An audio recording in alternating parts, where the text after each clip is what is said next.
Hello, my name is Otmar Arnold and I'm contributing to the Week 3 discussion of PPR 490 on Quakerism, Peace and Justice.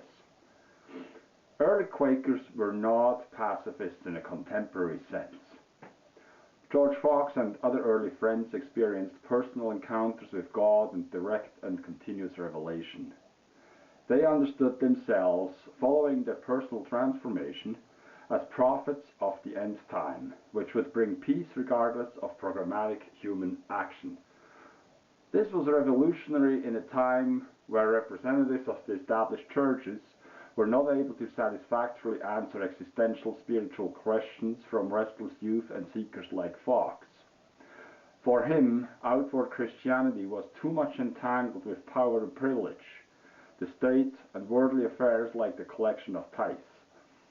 The established churches, as well as the monarchy and its political and economic collaborators, were seen as shut up in disbelief and did not represent the true church of primitive Christianity. In mid-17th century England, people saw many signs that the whole empire would be providentially transformed into a state envisioned as the kingdom of God by early Quakers. Taken for granted institutions like the monarchy all in a sudden were replaced by a parliamentary system of the Commonwealth. These battles were fought with armies, and many people fascinated by the teachings of early friends supported the military efforts to bring about the much anticipated change, and thus to promote the theological concept of the second coming that is about to unfold.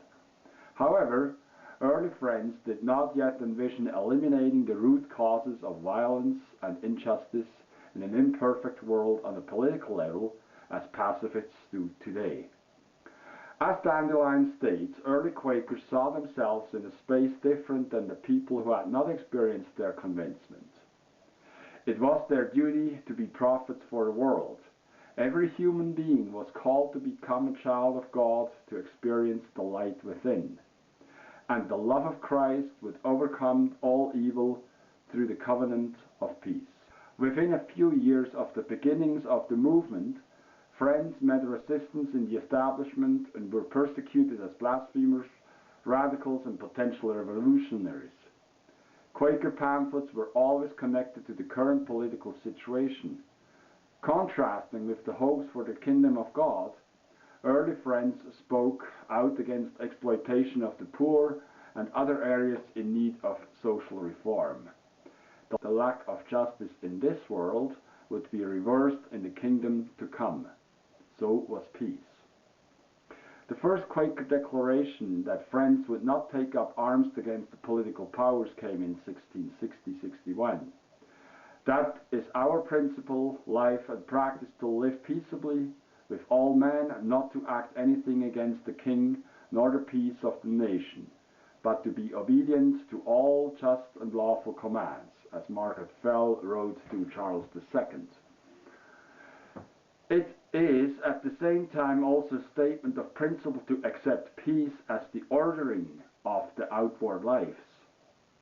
The statement needs to be understood in the context of severe repercussions against Friends and other radicals in a time of political instability and after a time of extreme hopes. The second coming for all has lost its immediacy, and the Quaker movement was about to prepare for a more pragmatic interface with an often hostile world around them. They became more reactionary to the circumstances. The time of reconciliation, the attempt at restoring friendly relations between the radical sect and the worldly powers has begun. The consequences of the radical Reformation were palpable and of greater concern to Friends than the living testimony to the prophetic vision of the true church. Thus, a commitment to pacifist ideals started to become part of Quaker orthopraxis, but not yet of a concern that would inform social and political activism as we know it today. Thank you.